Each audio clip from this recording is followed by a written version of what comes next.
ईशिका जब अपने कमरे से बाहर निकली जहाँ इवांस ने अपनी चाहत का अल्टीमेट दिया था, उसके चेहरे पर हल्की सी मुस्कान थी।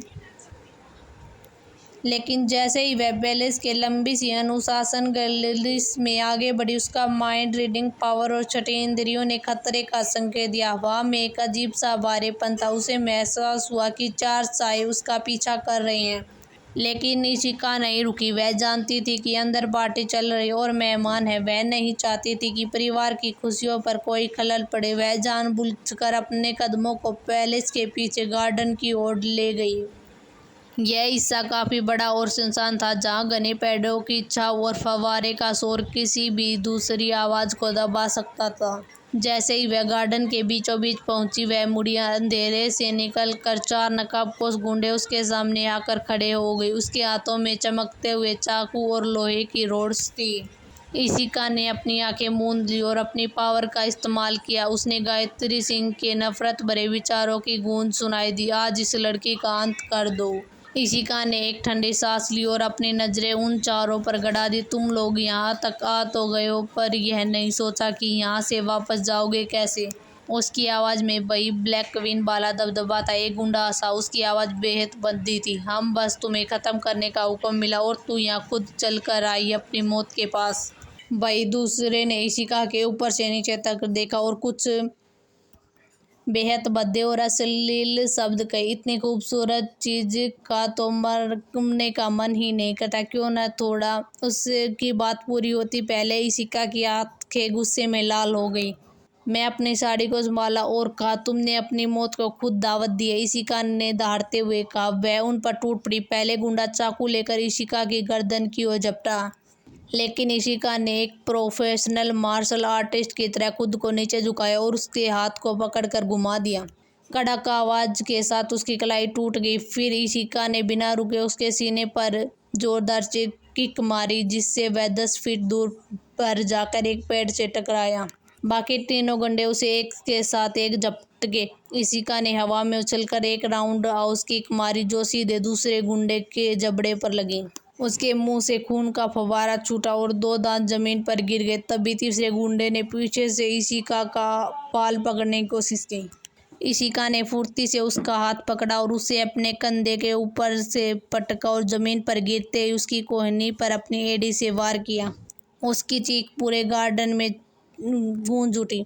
चौथा गुंडा, जो कद में सबसे बड़ा, अपनी लोहे की रोड लेकर पागलों की तरह ईशिका की तरफ बढ़ा। ईशिका ने अपनी आंखों की शक्ति से पहले उसकी चाल पढ़ ली। वैसे ही उसने अपनी रोड घुमाई। ईशिका ने एक हाथ से रोड को रोका और दूसरे हाथ से उसके गले को प्रेशर पॉइंट दबा दिया। उसकी सांस रुकने लगी। ईशिका ने उसे अपनी ओर खींचा और पेट पर लगातार अपने घुटनों से प्रहार किया। गार्डन में अब सन्नाटा था, सिवाय उन गुंडों के कराहने की आवाज के। ईशिका उन चारों के बीच खड़ी थी। इनका एक भी वार अपनी जगह से नहीं हिला। बस उसकी सांसें थोड़ी तेज और आंखों में वह दारकूड़ा चरम पर था। ईशिका ने उन चारों गुंडों को नफरत भरी नजरों से देखा। उसके चेहरे पर पसीने की बूंदें नहीं थी, लेकिन उसकी आंखों में जो चमक थी वो किसी को भी राख करने के लिए काफी थी। ईशिका ने अपने फोन निकाला और एक खास नंबर डायल किया।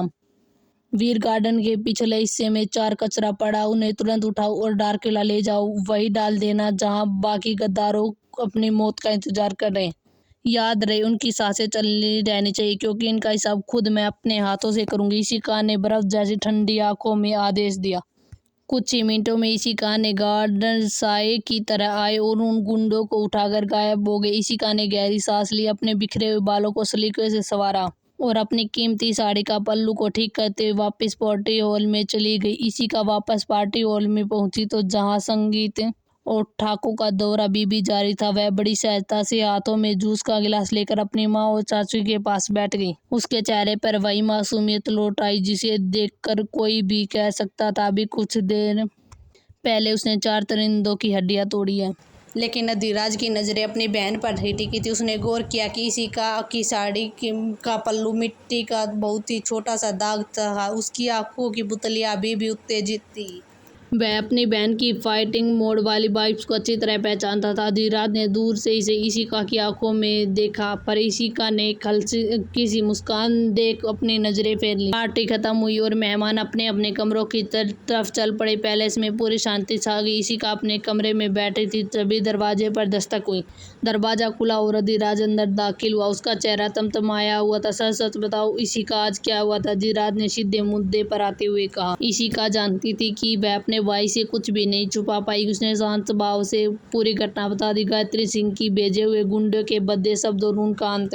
यह सुनकर अधिराज की आंखों में गुस्सा 7वें आसमान पर पहुंच गया। उसकी आंखों में खून उतर आए। उस औरत की हिम्मत भी कैसे हुई मेरे जीते हुए मेरी बहन पर हाथ डालने की कोशिश की? अधिराज दौड़ा। अब भी जाकर मैं उसका गला दबा दूं। राजवंशों की बेटी को मारने की कोशिश रचने वालों को कभी जिंदा रहने का हक नहीं है।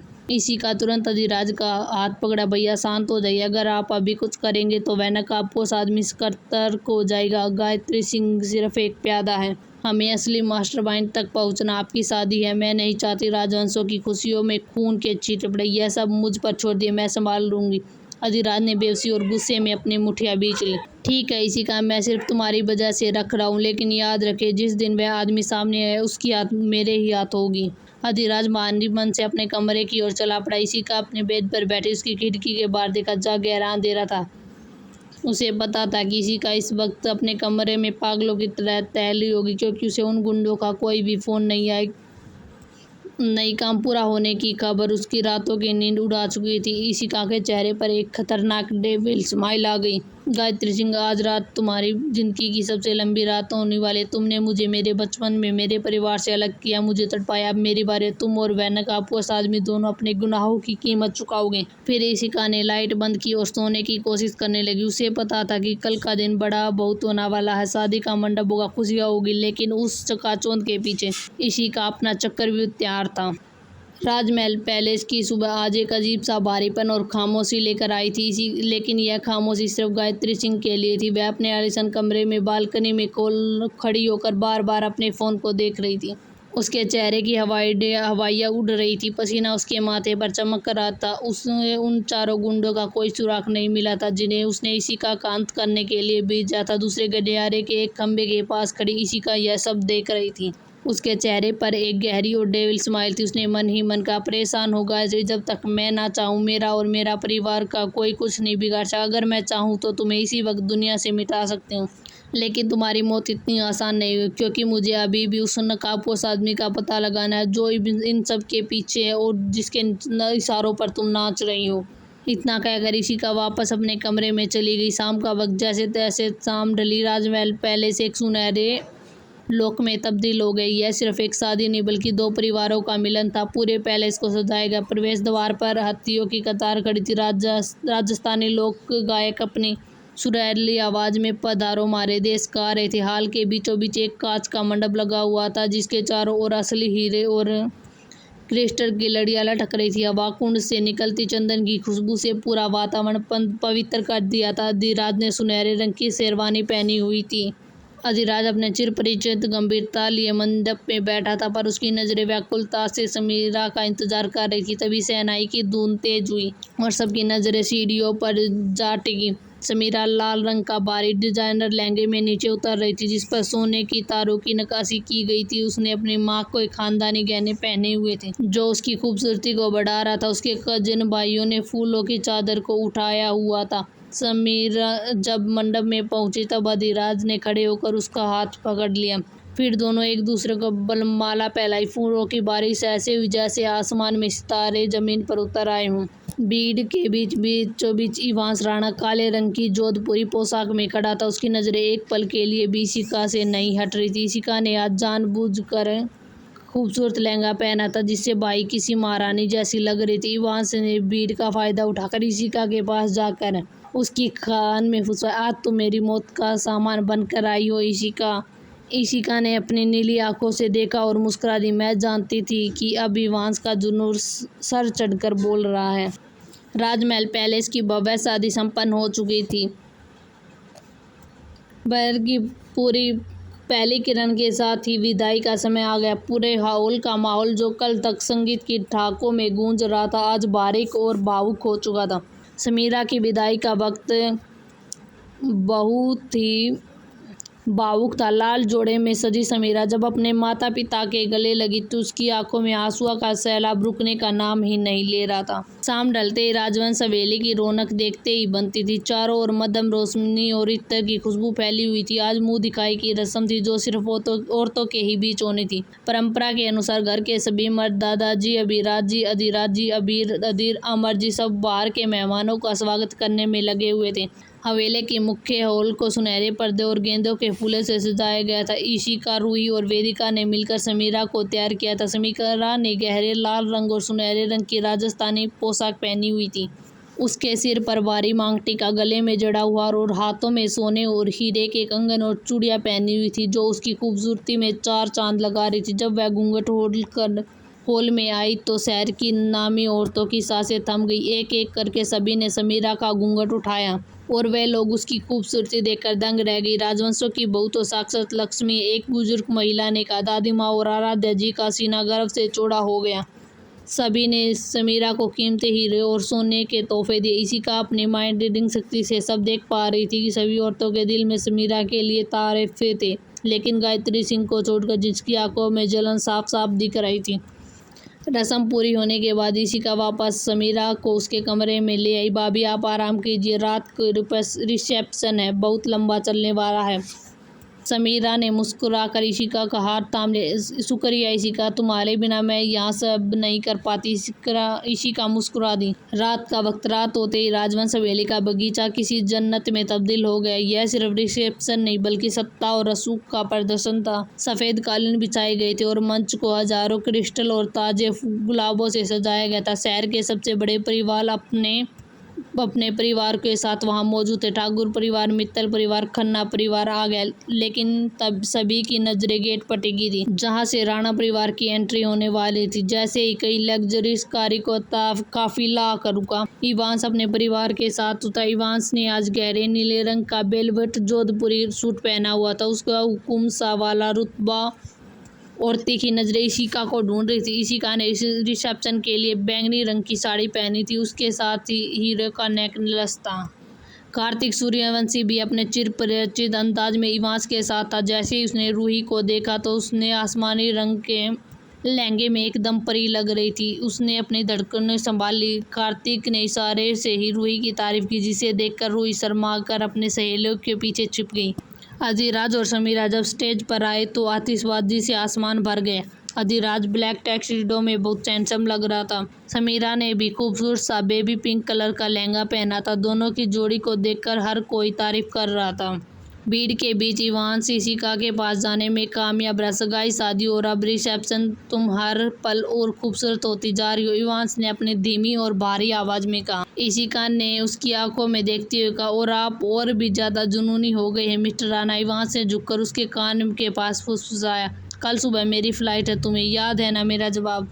ईशिका मुस्कुरा दी। पार्टी शुरू हुई। सब अपने अपने कामों में व्यस्त थे। इधर दूर खड़ी गायत्री सिंह राजवंशों की खुशियों को देखकर जल रही थी और ईशिका उसे ही देख रही थी, क्योंकि उसे पता था गायत्री चुप बैठने वालों में नहीं थी, वह कुछ तो जरूर करेगी। रिसेप्शन की चकाचौंध धीरे धीरे शांत हो रही थी। एक एक करके शहर के रईस और नेता लोग अंगरक्षों के साथ चले आ रहे थे, लेकिन हवेली की रौनक अभी खत्म नहीं हुई थी, क्योंकि ठाकुर परिवार, मित्तल परिवार और राणा परिवार राजवंश हवेली के एक गेट विंग में ठहरे हुए थे। इवांस को सुबह की फ्लाइट 1 महीने के लिए विदेश जाना था, इसलिए सभी परिवार उसे सी ऑफ करने के लिए वही रुक गए। हवेली की सबसे ऊपरी और खूबसूरत कमरे में ईशिका बहुत सुंदर लग रही थी। हवेली के सबसे ऊपरी और खूबसूरत कमरे में अधिराज और समीरा ने अपने जीवन की एक नए अध्याय की शुरुआत की। पूरे परिवार के आशीर्वाद और शादी की थकान के बाद वे दोनों एक दूसरों की आंखों में भविष्य के सुनहरे सपने देख रहे थे। अगली सुबह राजवंश हवेली में एक नई ताजगी और सुगंध के साथ हुई। सूरज की पहली किरण ने जब हवेली के गुंबदों को छुआ तो घर के अंदर मंदिर से आती संघ की ध्वनि ने पूरे घर को पवित्र कर दिया। समीरा सुबह जल्दी उठकर तैयार हो गई थी। उसने हल्के गुलाबी रंग की खूबसूरत सी साड़ी पहनी हुई थी, जिस पर सुनहरी नक्काशी थी। वह साक्षात राजवंशों की लक्ष्मी लग रही थी। सबसे पहले उसने कुल देवता के पूजा की और फिर झुककर सभी बड़ों का आशीर्वाद लिया और सभी ने उसे अखंड सौभाग्यवती होने का आशीर्वाद दिया। इवांस के जाने के बाद राजवंश हवेली में एक अजीब सा खालीपन महसूस हो रहा था, लेकिन इशिका जानती थी कि यह वक्त अपने भी भावनाओं में बहने का नहीं। हवेली के मुख्य हॉल में राणा परिवार, मित्तल परिवार और ठाकुर परिवार विदा लेने के लिए एकत्र थे। इवान्या, रूही और वेदिका ने इशिका को गले लगाया। इशिका ने भी उन्हें गले लगाया क्योंकि वह बहुत मिस करेगी। फिर सभी लोग वापस अपने अपने घर की ओर निकल गए।